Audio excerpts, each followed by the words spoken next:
Good morning, good afternoon, good evening, wherever you're watching in the world. My name is Sean Driver. This is the Red Horde, and we're back to it, the Who Are You series. It seems like it's been a while with the cup games, the trophy games, and all the other madness that's been going on, but the 17th time we're doing it, it's winding down to the end. So we've got Gillingham, the Gills, up next on Saturday. So the question is, Gillingham,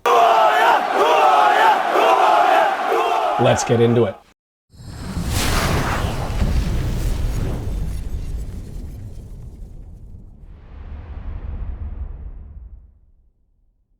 Gillingham FC, the Gills, or is it the Gills? I don't know. Location, Gillingham, Kent in England. Population, 108,785. Stadium, Priestfield Stadium. Capacity, 11,582. They've got an average attendance this year of 6,329. That's good for 11th. So far this season. Opened in 1893 in its location. Take a spin through Google Earth. It's located 233 miles away from the racecourse. I'll have to go through. I think that is the furthest away. 375 kilometers. And I guess we're not going there. They're coming to us. For the Gillingham fans, if you're coming to Wrexham, that's a 4-hour and 35-minute trip. So turnover, 5,554,449 quid. That's from Company's House. And let's jump into it. Gillingham, what's your history? Formed in 1893 and originally called New Brompton FC. And I went, New Brompton? Well, what was Old Brompton? And I'm not entirely sure. Surely it couldn't have been Brompton Village Town, a little village of about like 2,000 in North Yorkshire. But I do know that there was a North Brompton station that was along in that area in Kent.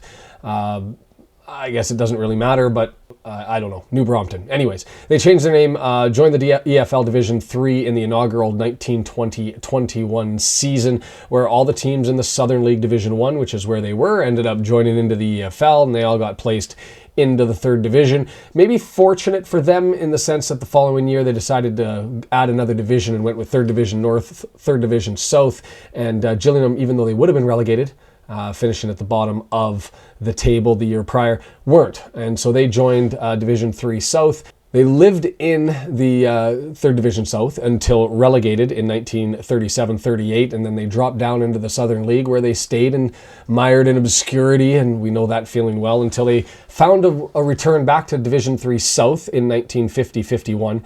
They stayed there, and then in 1957-58, they transitioned from the 3rd Division South into the 4th Division. Just by way of background, and if you don't recall, the top 12 teams were propped up into the 3rd division, no more geographical restriction. The bottom clubs were spread out into the new 4th division, and they had a 22nd place finish the year before, so quite squarely into Division 4. They were down there, promotion to the 3rd division, 63-64, down and then back up in the early 70s, down to the 4th division in 1988-89, and then up to the 3rd tier, 95-96, and then they hit their high water mark starting in 2000-2001 when they were up into the 2nd tier, as it was known, the 2nd division. Their highest position ever in the 2nd division, equivalent to the championship, was 11th in 2002-2003. Then they had relegation, 2004-2005, again in 2007-2008, back up, then down, then up, and they had 8 years in League One until they were relegated in 2021-2022. Talking about the kit, and I guess I've been called the Kit Man by one of the viewers for the watch party, and hey, there's a reminder, let's hit the pause. Watch party, Saturday, Gillingham, be there. I'll be there doing the whole thing. Also at 5 p.m. Pacific time, 8 p.m. Eastern. I believe that's 1 o'clock in the morning in the UK and about noon-ish, at least noon in Sydney. Going to be adding a couple of bearded fellows from Australia. Two Beards Media, Two Beards, a podcast, and Wrexham AFC. Adrian and Rousey going to join me to have the live podcast, The Hot Stove. We're just going to chat. You guys can join the chat. Communicate, send your messages, your questions. We'll answer them. No holds barred, I guess. Maybe I should watch my P's and Q's. I don't know. It'll be an interesting one, so make sure you join for that. Anyways, the kit. I am a big fan of the kit. I'm not going to lie. I like it when there is a history, when it's followed, when it meets with the brand. And look, their history was black and white stripes, and then they went to blue in the 1930s, and guess what? Their jerseys still match. This year, their home jersey is blue with white shoulders from Macron for their home, black with white horizontals for their away, and then they've got this really cool, funky, unique pink with design on it for their third. Macaron gave them the goods. Beauville. The way Gillingham's pronounced, maybe it's not even a B, maybe it's a Pawville with a P, I don't know. A construction company in Kent that serves as their sponsor. Bookie odds, I know I'm going to get grief for the J sound. I don't know the history of it and the phonetics of it. It just seems weird to me. Anyway, what do I know? I'm just a stupid North American, at least when it comes to place names in England. Bookie odds had them fourth, and not really performing there as of yet. Well, I guess they started there. Performance, and before we get into their League 2 stuff, just to look at their trophy and cup competitions. By way of example, you look at their last game against Newport County, a 2-0 defeat at home. They dominated possession. They dominated in shots taken, having 17, but only 3 of those were on target. They had 404 passes, 74% accuracy, but Newport had a higher expected goals due to having more shots on target and a couple more big chances. So, the expected goals say that the loss was deserved, but certainly on all facets other than the big chances, they dominated the game. And as I go through the stats, it's an interesting team, Gillingham. Their strength is in their midfield, and it's been a long time since we've had a team that's where their strength was, and we'll identify that. A little bit suspect in the backs. They've only got one man forward, and he's not really producing. 3 goals so far on the year, and then their goalkeeping is solid, if not spectacular. But the second 2 games ago, they had a 1-0 win away to Swindon Town. In that game, played poorly, only 29% possession. They were behind in total shots, behind on shots on target. They were thumped in passes, a total of 517 passes for Swindon Town to 156. But they managed to pull out a 1-0 win. Play like crap, win. Play good, lose. It follows a theme, because 2-1 loss at home to Notts County. That one, I guess, more on target. 33% possession. That's sort of standard for how Notts plays. 2 shots of 13 on target. More big chances, but only 240 passes for Gillingham against the 583 from Notts. Expected goals actually favored them in the result, but they lost. So it's an interesting statistical anomaly, I would suggest. I guess that's why you play the games. They then had a 4-1 battering received by Walsall in Walsall. Again, the complete opposite here. They controlled the game, 68% possession, 5 of 14 shots on target. Yes, they were behind in big chances, but they were way up in passes on this one. 459 passes for Gillingham to 181 from Walsall. The stats say that they actually deserve the win on expected goals, but instead they got dumped on. 4-1. Eek. Then their game before that, 2-1 home win against MK Dons, going up early, holding on. Appears to be a deserved result, but the inverse outcome again with the statistics happened. They were behind in possession, behind in total shots, behind in shots on target, behind in accurate passes. And what does that mean? Gillingham's record for success is play like garbage.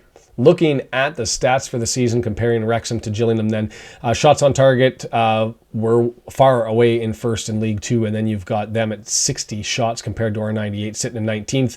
Goals per shots on target, we've got a better percentage, top 3rd anyway, sitting at 10th. We're their second worst in the league, 22%, and that goes to their formation. Mind you, they've got a new manager, so going to change things up potentially. Who knows, which makes it fun to predict things, but they've got some weapons, and we'll see what ends up happening up front. Possession, similar, 48.5% for 14th. They've had 47.8% at 17th. Accurate passes, we're ahead with about 40 extra passes per game on average. On their accurate crosses, we're ahead again, top in the league, 6.9 to their 5.0. You'll see in the backs, I think that this is a game that we'd be better on the ground than by dumping the ball in through aerial attacks, but we'll see where that's at. And then the accurate long balls were again slightly ahead with essentially 1 more long ball per match than they have. Wrexham AFC archive.co.uk, flagging that one again, because if you want to get the history of the clubs, the relationship, the records, how they've played, the connections between the teams, that's your source to go through, so check them out. We have to go all the way back to May 6, 2000. For a Wrexham win at the racecourse in League 2. We finished 11th that season. Gillingham promoted via the playoffs. Connections to Wrexham. Tom O'Connor had a 2-year-long loan spell there, 2019-2021, when he was there on loan from Southampton. He had 1 goal in 62 games for the Gills. No connections to Wrexham that I could find coming our way. The closest connection I could have, and obviously there's been lots of interviews with him, Johnny Williams, who had 33 caps for Wales. He's now retired from international play, focusing on the league competitions, the domestic competitions. But obviously a man with some history, and excited to get another shot to run out the tunnel at the racecourse, this time with Gillingham blue and white, black and white they'll be wearing. Neil Harris is out. He had a 486 game career as a striker, largely with Millwall. He's their all-time leading scorer. He did have 36 games with Gillingham as a player. He was then frequently a caretaker. He started out with Millwall, helped them out, built them up, took them to the championship with a win over Bradford City in the playoff final, and then had some success in an FA Cup run where they wiped out Bournemouth, Watford, and defending Premier League Leicester City. Then he resigned October 2019, moved on to Cardiff City, get sacked from there, and then joined Gillingham before being sacked just a couple of weeks ago. His replacement, Stephen Clements, 250 appearances in the Premier League as a midfielder. Then on retirement, he joined Sunderland, and basically he followed Steve Bruce around. He went from Aston Villa, Sheffield Wednesday, Newcastle United, West Brom, all in that assistant manager sort of role. This is his first managerial role, and Wrexham will be his maiden game in league competition as a manager. Looking at the forwards then and jumping through the line, Macaulay Bone, I'm afraid to pronounce everything Gillingham because it just all seems wrong to me. Anyways, Macaulay Bone, he's a Judd striker, good, but not necessarily a really Judd one. 3 goals, you take a look at his numbers, comparable actually to Paul Mullen as far as shots taken in a game, shots on target in a game, shots off target, almost bang on. The only difference seems to be with respect to the shot conversion rate. He's just not converting at the rate that you may want him to or expect him to. Leading goal scorer with 3 goals. Not really a lot. So hopefully that ends up being statistically what appears is a striker that's got some struggles, but maybe he finds some mojo with the new guy. Looking at the midfielders, and this was fascinating, with the lineup that they had, they ended up essentially having 5 people playing in the midfield, 3 in an offensive role, 2 sort of in a defensive role. Going to go over the defensive stats, trying to figure out and delineate who was who, and Ethan Coleman, I have not seen stats like this from a midfielder in all 17 that I've done. These are scary numbers. He's 23 years old, 1,105 minutes, and if you bring up those stats, those defensive stats are nuts. Defensive ground duels won 98% on the ground. Aerial duels won 95th percentile, which in the midfield is shockingly rare and impressive.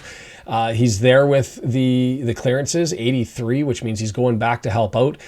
The only thing that might be a little bit weak is he doesn't intercept a lot of ball, but I'll tell you, that's the sign of a lot of control for a 23-year-old.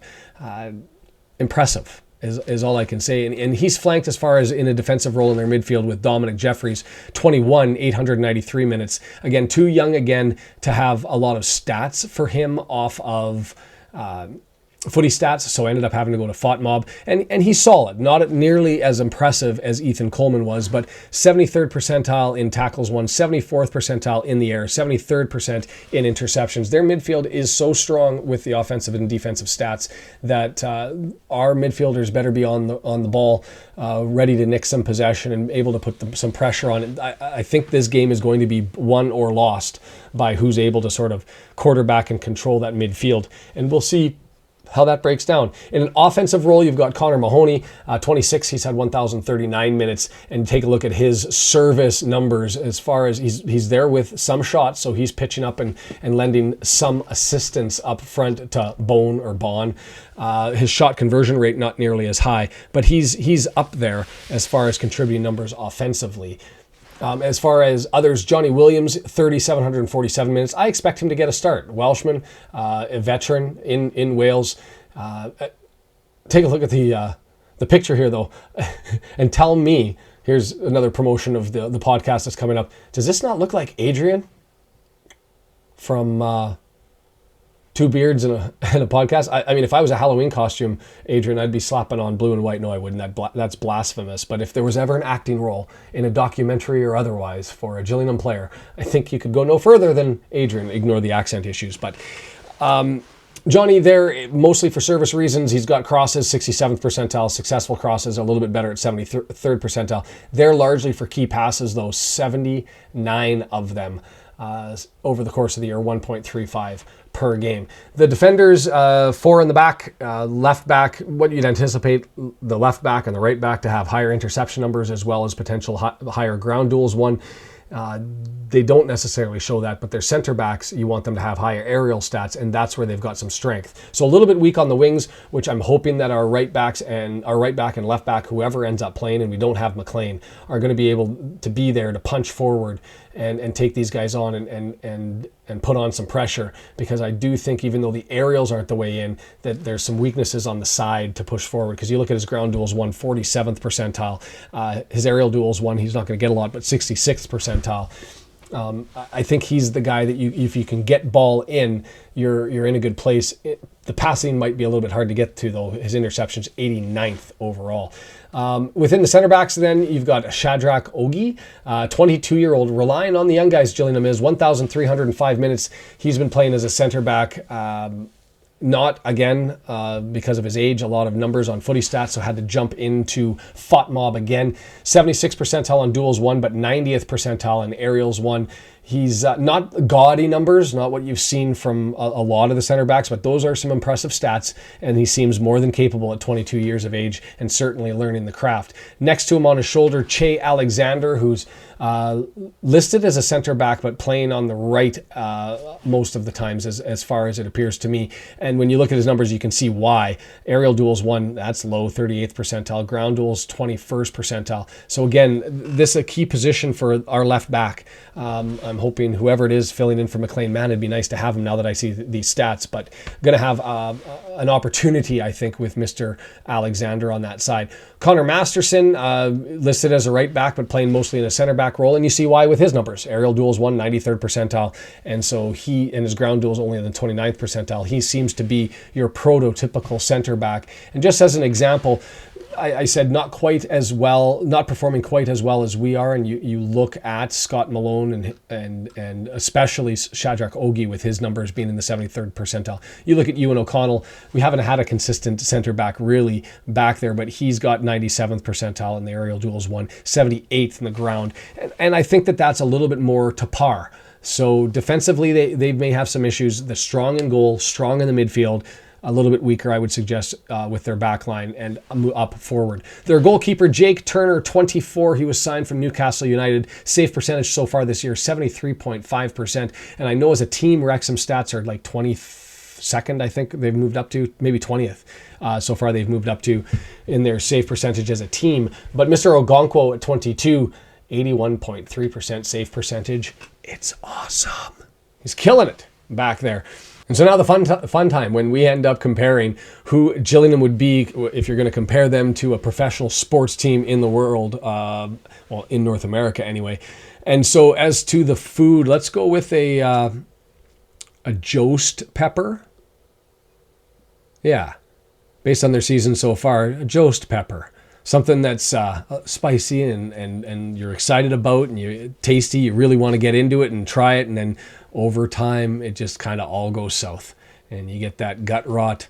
You end up living in the bathroom, and that so far is the direction that Gillingham's season has gone, and why they fired their manager. Was hot at the start, and then just a lot of pain to follow. So hopefully that stays true, and I don't jinx it by saying it's gone to the shitter.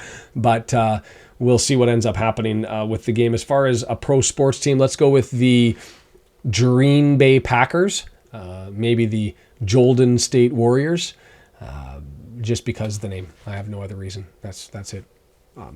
So anyway, that's the Who's Who Are You series. Excited for Gillingham. I'm going to call a score here. I've been seeing a lot of people making 3-1 scores. I think that based on their offensive struggles and what happens in the midfield, it's going to be a hard one to get. We're going to have to wear them down. I can see a 0-0 game into the 70th, 75th minute, but I think we'll take it away 2-0. And that's my prediction. The watch party. Starts 30 minutes before. This video will run right before it. And if you're watching it for the first time there, how are you? Thanks for staying. If you haven't been to the watch party, we have a lot of fun. We're getting about 200 to 300 concurrent viewers at the same time. We're getting 2,000-3,000 views, so people are in and out. The messages are flowing. We're having a good chat and lots of humor, lots of fun. Poutine Philly cheesesteaks. That's what I want at the race course. And that's just an inside joke to the watch party. So come and join us. 40 countries so far have joined. We only have 22 states to cover off, and then we've hit all of the US states, and we have 3 provinces and 2 territories in Canada. So we're rolling, covering the globe. Wrexham is worldwide. Massive. Watch party there. If you like this content, subscribe. We're getting close to 1,000 subscribers. I should have mentioned this earlier in the thing. We really are, and I'm hoping that this video can kind of push us close enough that we're within shooting range that we could have a good day with the watch party, and see if we can get there hopefully this weekend. But if not, it's coming, which is exciting times. So join for the watch party, and then at 5 p.m. if you're out in the UK and you're out on a Saturday night at 1, join with a couple of wobbly pops, and it won't bother me or the Australians, I'm sure, as we do 2 Aussies and a Canuck walk into the bar, and I guess talk about Wrexham. So join us for that. The women's match, I think we're going to do. Follow along. You'll see the live pop up with the thumbnail. That's all. That's it. Thanks for being here for this one. We'll see you later. Take care.